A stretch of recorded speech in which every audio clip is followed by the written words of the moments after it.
이재명 민주당 후보를 어떻게 이제 평가할 거냐. 그럼 계속 공격하는 방식으로 가는 것이 유리할 것이냐. 이제 두 가지. 하나는 윤석열에 대해서 관계 설정 어떻게 할 것이 하나 있었고, 민주당 이재명 후보가 중도 확장을 엄청 했어요. 여기에서도 다시 욕설 프레임, 범죄자 프레임으로 몰고 갈 것이냐.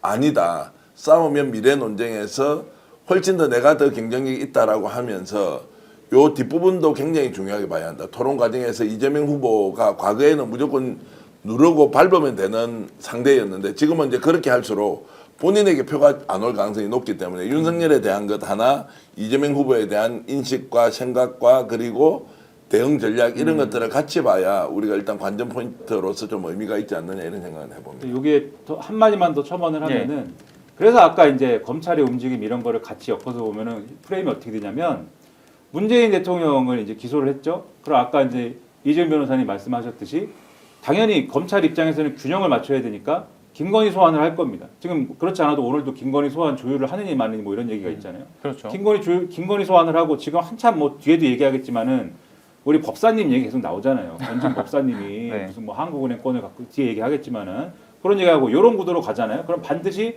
윤석열을 어쨌든 간에 직접 치진 않더라도 윤석열 정리 여론은 불이 붙는 거예요. 이쪽에서. 그러면은 문재인 정권에 대해서 치면서 윤석열도 같이 치고 이렇게 가면 검찰이 이렇게 움직이면 지금 말씀드린 국민의힘의 경선의 어떤 그 국한에서 보면은 윤석열을 치는데 문재인 정권의 반대 국면을 크게 만들면 당연히 윤석열과는 선을 긋는 형태의 그러나 어쨌든 간에 문재인 정권 그리고 그의 연장선상이라고 지금부터 주장할 민주당과 이재명 대표에 대한 어떠한 그러한 선을 긋는 어떠한 그런 후보를 만들어야 돼. 이 여론 작업을 더 잘할 수 있는 그런 기틀이 지금 그럴 기틀을 만드는데 검찰도 지금 함께하고 있는 그런 그림이다. 이렇게 볼 수가 있는 거죠. 제가 좀 궁금한 게 있는데요.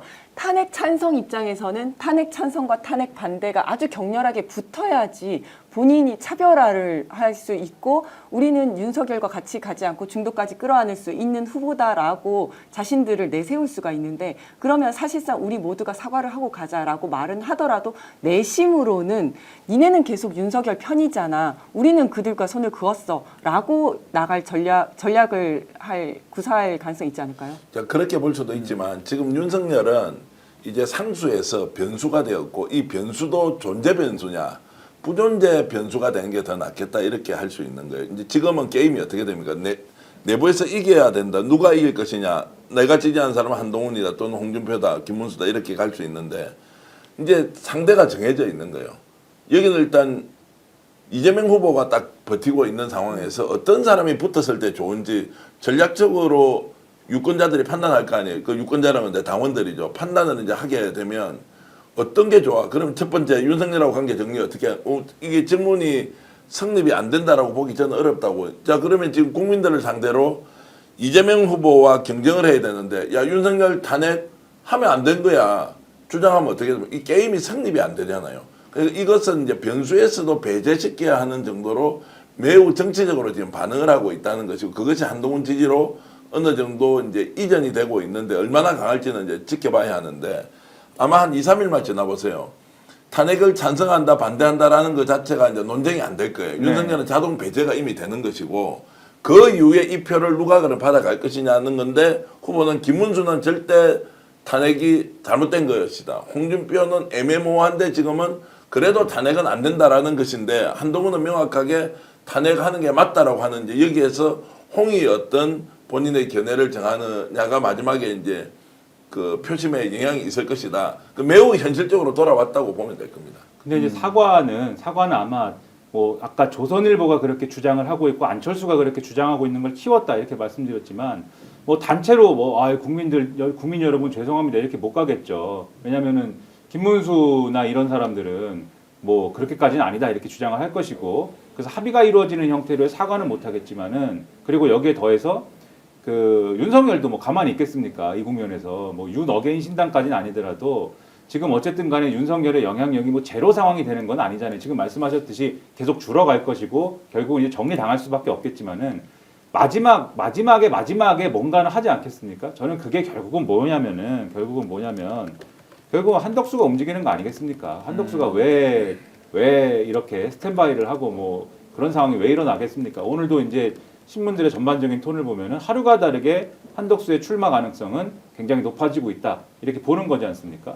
이제는 구체적인 날짜까지 이제 얘기를 하는데, 물론 날짜는 뭐 계속 소문은 있었는데 이제는 신문에 이제 날짜가 그냥 숫자가 나와요. 이제는 다음 주에 이제 뭐 상당히 유력하게 거론되는데, 그러면 그 날짜가 결국은 지금 이제 예상하기로는 국민의힘 이제 이제 2차 경선 끝나고 결선에 두 사람이 진출을 하게 되면 그때 한덕수가 이제는 대선 출마 얘기를 할 거다. 이렇게들 전망하고 있고, 그 얘기가 이제 신문에도 나온단 말이죠.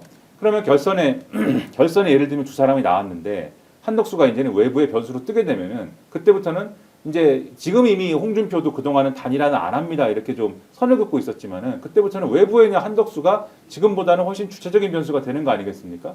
그 이제부터는 한덕수가 또 하나의 어떤 하나의 메시지가 돼가지고 이런저런 이제 국민의힘 경선 내의 구도를 흐트러뜨리기 시작할 거거든요. 그러니까 이런 방식으로 탄핵에 대한 찬반 구도, 윤석열에 대한 평가 구도를 상당히 뭐라고 할까요? 물타기 하면서 지나가게 할 그럴 확률이 아직은 남아있다. 그래서 이걸 노리고 사실은 김문수 캠프에 지금 들어가 있는 친윤들이 있는 것이고, 그 다음에 이걸 노리고 홍준표로 지금 가버린 이철규 등의 요 친윤들이 또 있는 것이어서 네. 이 사람들의 움직임 지켜볼 필요가 아직은 남아있다. 네. 저는 조금 재밌는 게 이제 이렇게 찬탄과 반탄이 2대2 구도가 되면서 다른 언론에서는 찬탄과 반탄이 아주 치열하게 싸울 것이다 이런 이야기를 했었는데, 지금 여기서 말씀하시는 거는 그렇지 않을 것이다. 어쨌든 뭐 사과를 할 리 있겠냐만 어쨌든 사과를 하더라도 정권을 성공시키지 못하고 이렇게 조기 대선까지 가게 된 거에 대해서 우리 모두가 책임을 느끼고 뭐 사과를 한다 이 정도로 퉁치고 넘어가고 더 이상 찬탄 반탄은 그냥 넘어갈 것이다 이제 이렇게 예견을 하셔가지고 조금 색다른 시선이다 이런 생각이 좀 들고요. 거기다가 정광훈까지 이제 출마선을 해버렸잖아요. 네. 그러면 거기는 이제 거리에 극소수의 극우극단 세력으로 이제 갈 것이고, 또 한덕수라는 변수가 지금 생겨서 우리가 이제 판단하기에는 좀 더 복잡한 변수이긴 하지만 한덕수가 딱 나오고 나면 자 김문수에 대한 이미지가 상당히 상쇄될 가능성, 그리고 홍준표가 설 자리가 좀 줄어들 거예요. 그러면 이제 남아있는 문제가 한덕수가 나온다는 것은 윤석열과 손을 잡고 나오는 것 같지만 윤석열과 이 사람이 함께 하겠습니다 하는 순간 이 사람도 어떻게 돼요?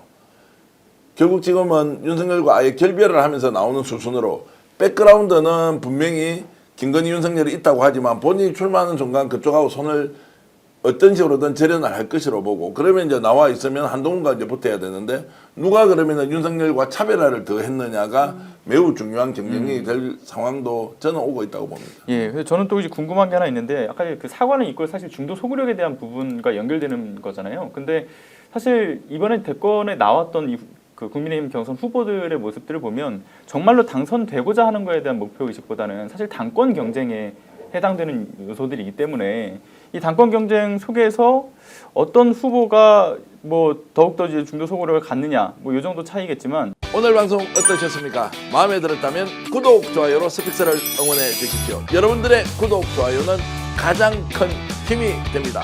스픽스 구독, 좋아요.